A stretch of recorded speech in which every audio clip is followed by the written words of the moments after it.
నిర్మిస్తున్నాం. ఇతర దేశాల నుంచి ఉత్పత్తి చేసిన వస్తువులను తెచ్చుకోవాలన్నా, మన రాష్ట్రంలో ఉత్పత్తి చేసిన వస్తువులను ఇతర దేశాలకు తరలించాలన్నా సముద్రం ఉండాలి. కార్ల పరిశ్రమ రావాలంటే, తయారు చేసిన కార్లు ఇతర దేశాలకు తరలించాలంటే సముద్రం ద్వారానే తరలించగలరు. మనకు ఆ సముద్రము లేకపోవడం వల్ల ఈరోజు మనము హైదరాబాద్ నుంచి మచిలీపట్నానికి dedicated green field express highway Andhra Pradesh ముఖ్యమంత్రి గారితో మాట్లాడడం జరిగింది, దేశ ప్రధానమంత్రి గారితో మాట్లాడడం జరిగింది. ప్రాథమికంగా మేము అందరం కూడా ఒక ఆలోచనకు, ఒక అంగీకారానికి వచ్చినాం. Highway connectivity, port connectivity, airports connectivity ద్వారా ఈ పెరి అర్బన్ లో వచ్చే మ్యానుఫ్యాక్చరింగ్ జోన్ లో పరిశ్రమలను ఆకర్షించడమే కాకుండా పెట్టుబడులను తీసుకొచ్చి ఈ పెట్టుబడుల ద్వారా, పరిశ్రమల ద్వారా నిరుద్యోగ యువకులకు ఉద్యోగ ఉపాధి అవకాశాలు కల్పించి తెలంగాణ రాష్ట్ర ఆర్థిక వ్యవస్థను ఒక బలమైన వ్యవస్థగా తీర్చిదిద్దడానికి ఈరోజు పెరి అర్బన్ రీజన్ ఎకానమీని మనం ప్రణాళికబద్ధంగా చేసుకున్నాం. ఇక మూడవది regional ring road outside Telangana border, rural agricultural reason economy. అంటే ఏ రాష్ట్రంలో, ఏ దేశంలో కూడా వ్యవసాయ ఆధారిత ప్రణాళికలు చాలా తక్కువగా ఉన్నాయి. గతంలో ఏ విజన్, ఏ పాలసీ డాక్యుమెంట్ చేసినా అర్బన్ బేస్డ్ పాలసీ తీసుకొచ్చేది. ఇప్పుడు మేము వ్యవసాయాన్ని, గ్రామీణ ప్రాంతాలను, వ్యవసాయ ఆధారిత ఉత్పత్తులను నిర్లక్ష్యం చేయదలుచుకోలేదు.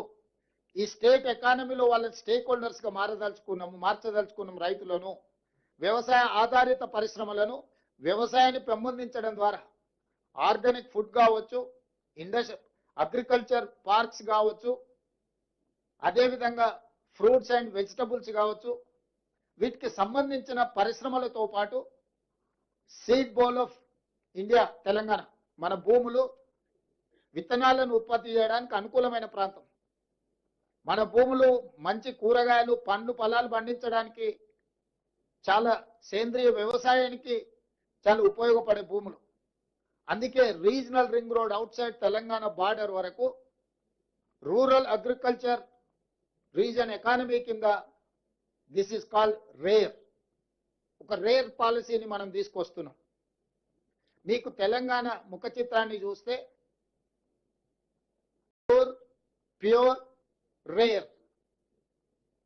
క్యూర్ అంటే core urban region economy, PURE అంటే peri urban region economy, RARE అంటే రూరల్ అగ్రి రీజన్ ఎకానమీ.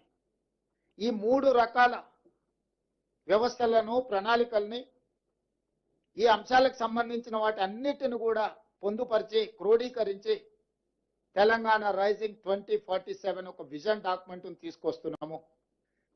ఆ విజన్ డాక్యుమెంట్ లో కోర్ అర్బన్ లో ఏం చేయబోతున్నాం, ఏమేమి తీసుకొస్తున్నాం, ఇన్ డీటెయిల్ రిపోర్ట్ ఉంటుంది. పెరి అర్బన్ లో ఏమేం చేయబోతున్నాం, మ్యానుఫ్యాక్చరింగ్ సైడ్ డీటెయిల్ రిపోర్ట్ ఉంటుంది. రూరల్ ఎకానమీలో, అగ్రికల్చర్ లో ఏం చేయబోతున్నాం ఆ పాలసీ డాక్యుమెంట్ లో ఉంటుంది. సో తద్వారా ప్రతి ఒక్కరిని, మహిళలు కావచ్చు, రైతులు కావచ్చు, యువత కావచ్చు, వివిధ సామాజిక వర్గాలకు సంబంధించిన ప్రజలందరినీ దృష్టిలో పెట్టుకొని అభివృద్ధి ప్రణాళికలతో పాటు రాష్ట్ర ఆర్థిక వ్యవస్థను బలోపేతం చేసి తద్వారా వచ్చే ఆదాయాన్ని పెంచాలి, పేదలకు పంచాలి అనే ఒక విధానంతో బలమైన ఆర్థిక వ్యవస్థను పెంపొందించడం ద్వారా బలహీనంగా ఉన్న పేదలను బలోపేతం చేయాలని ఈరోజు మనకు ఫుడ్ది సమస్య లేదు, కానీ న్యూట్రిషన్ ప్రాబ్లం ఉన్నది. ఆ న్యూట్రిషన్ ఎట్లా ఇంప్రూవ్ చేయాలా, క్వాలిటీ ఫుడ్ ఎట్లా ఇవ్వాలనేది మన ప్రణాళిక. ఇప్పటి వరకు ఆనాడు పండిత్ జవహర్లాల్ నెహ్రూ గారు తీసుకొచ్చిన విధానాల వల్ల ఎడ్యుకేషన్ అండ్ ఇరిగేషన్ పాలసీస్ మొట్టమొదటి ప్రధానమంత్రిగా తీసుకురావడం వల్ల ఈ దేశంలో విద్య, అదేవిధంగా ఇరిగేషన్ ద్వారా పేదల ఆకలి తీర్చడానికి ఈరోజు సర్ప్లస్ దేశం. మనం దేశానికి అవసరమైన దానికంటే ఆహార ధాన్యాల ఉత్పత్తిలో ఎక్కువగా ఉత్పత్తి చేస్తున్నాం. కానీ ప్రజలకు ఇవ్వవలసిన అంత ఆరోగ్యవంతమైన ఫుడ్ మనం ఇవ్వలేకపోతున్నాము. అందుకే సర్ప్లస్ ఫుడ్ ఉంది కానీ న్యూట్రిషన్ ఫుడ్ లేదు. తెలంగాణ రాష్ట్రం మొదటి రాష్ట్రంగా ప్రజలకు న్యూట్రిషన్ ఫుడ్ ఎట్లా ఇవ్వాలను ప్రణాళికలు చేస్తాం దీని ద్వారా. ఈ రోజు ఎడ్యుకేషన్ అన్ని గ్రామాలకు చేరింది, తండాలలో, గూడాలలో, మారుమూల